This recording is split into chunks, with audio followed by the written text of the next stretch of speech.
I stopped horrified. I was in a room I knew and did not know. I found myself in the midst of things I did want to see again, but which oppressed me in the strange atmosphere. Now, when she went inside the drawing room, she was so horrified. She was shocked to see all the things in the room. She had come to see those things only, and those things were very tastelessly arranged in the room. The Dorling family was using her mother's things. So she says that I knew and did not know. That means the objects which were there in the room, she was familiar with them. She knew them because those things belonged to her mother. But the room was not hers. The room was very strange. It had very bad furniture. So she was shocked to see her things lying very tastelessly around the room. I found myself in the midst of things I did want to see again, but which oppressed me in the strange atmosphere. She wanted to see those things, but now when she was looking at those things, she felt oppressed. She felt troubled by seeing those things lying in such tasteless manner, in such strange atmosphere, or because of the tasteless way everything was arranged. Everything was arranged in a very tasteless manner. Because of the ugly furniture and the muggy smell that hung there, the furniture was very ugly and the smell was very unpleasant. So the surrounding was very unlike the beautiful things. I don't know, but I scarcely dared to look around me. Now she was scared to even look around her because looking at those things in such horrible place made her horrified. It troubled her, oppressed her. The girl moved a chair. I sat down and stared at the woolen tablecloth. I rubbed it. My fingers grew warm from rubbing. Then she pulled a chair and the author sat down. She stared, she looked at the woolen tablecloth that was put on that table and she started rubbing it, feeling the tablecloth. And the rubbing made her fingers warm because it was wool. I followed the line of the pattern. The pattern was on the edge of the tablecloth and she rubbed across the pattern. Somewhere on the edge there should be a burn mark that had never been repaired. Now this tablecloth, woolen tablecloth, was also her mother's. And she remembered that this tablecloth got burnt and it was never repaired. So she was looking for that, trying to confirm that the tablecloth also was her mother's. My mother'll be back soon, said the girl. I've already made tea for her. Will you have a cup? Thank you. I looked up. The girl put cups ready on the tea table. She had a broad back. Now the girl, she had prepared tea for her mother, and so she offered a cup of tea to the author also, and she was putting out the cups on the tea table. Her back was also broad like that of her mother's, just like her mother. She poured tea from a white pot. All it had was a gold border on the lid. On the lid of the teapot, there was a gold border. The author remembered it very well because this also belonged to her mother only. I remembered. She opened a box and took some spoons out. Now, this also belonged to her mother. That's a nice box, I heard my own voice. It was a strange voice, as though each sound was different in this room. Now, the author, she found herself saying that that's a nice box. And she found her voice very strange. It was very unlike her because she was so much in shock. Oh, you know about them? She had turned round and brought me my tea. She laughed. My mother says it is antique. We've got lots more. She pointed round the room. See for yourself. Now, when she had appreciated the box, the girl said that her mother says that it is antique. They are quite valuable and they are quite old.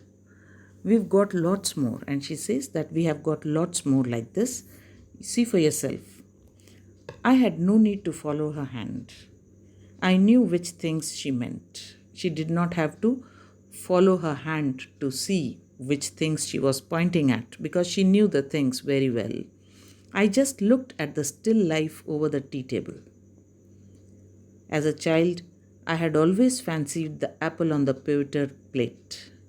So she saw a pewter plate, a plate which is hung on the wall as a showpiece.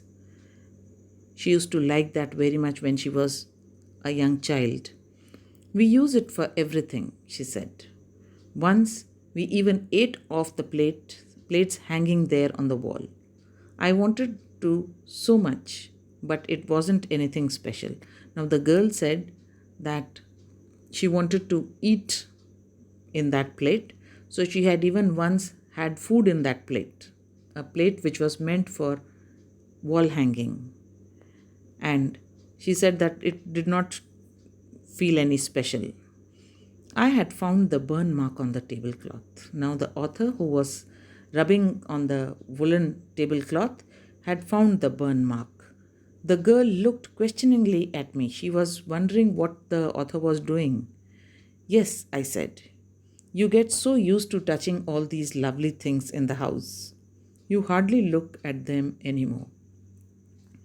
To this, the author said that when the girl looked at her questioningly, she said, yes, you get used to touching these lovely things in the house. You hardly look at them anymore.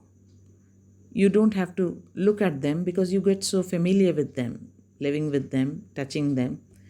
You only notice when something is missing. She says that you get so used to being with them that you miss them only when something is missing because it has to be repaired or because you have lent it, for example. So she says that you remember the things when it has to be repaired, like she was remembering the tablecloth, and because you have lent it, for example. Now, if you lend it to someone, then obviously you will remember the things. But when you're living with them, when the things are around you, you don't need to even look at them because they are there. Again, I heard the unnatural sound of my voice and I went on. I remember my mother once asked me if I would help her polish the silver. It was a very long time ago and I was probably bored that day. Or perhaps I had to stay at home because I was ill, as she had never asked me before. Now, the author says that all the time she was finding her sound very unnatural.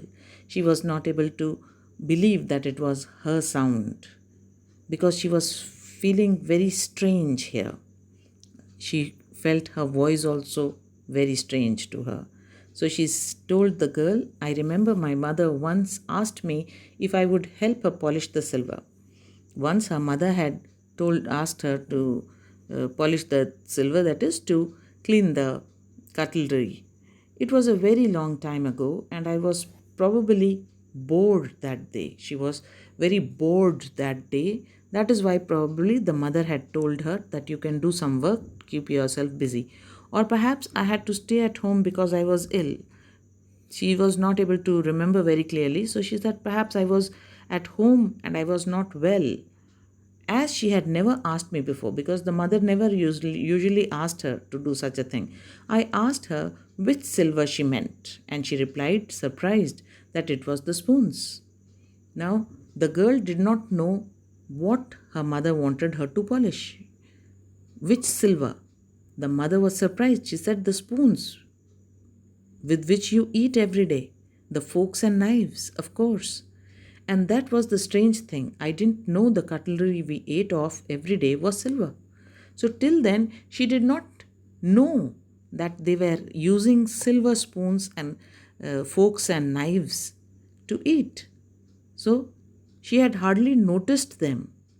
It was when her mother told her that they were of silver that she realized that they were using silver spoons and other cutlery. The girl laughed again. I bet you don't know it either. I looked intently at her.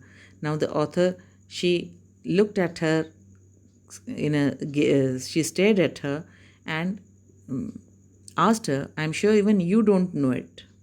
Even you won't know. What we eat with? She asked. Well, do you know? She hesitated. She walked to the sideboard and wanted to open a drawer. She went to open a drawer. I'll look, it's in here. So she wanted to just look at it again and then probably answer. I jumped up. I was forgetting the time. I must catch my train. The author got up and she said that I forgot the time. I must catch the train. She had her hand on the drawer. Don't you want to wait for my mother? She asked her that, don't you want to wait for my mother? No, I must go. I walked to the door. The girl pulled the drawer open. I can find my own way. The author said that I can find my own way. She did not want to stay there any longer. She had had too much. As I walked down the passage, I heard the jingling of spoons and forks. As she left the room, she heard the sound of the spoons and forks which the girl was taking out.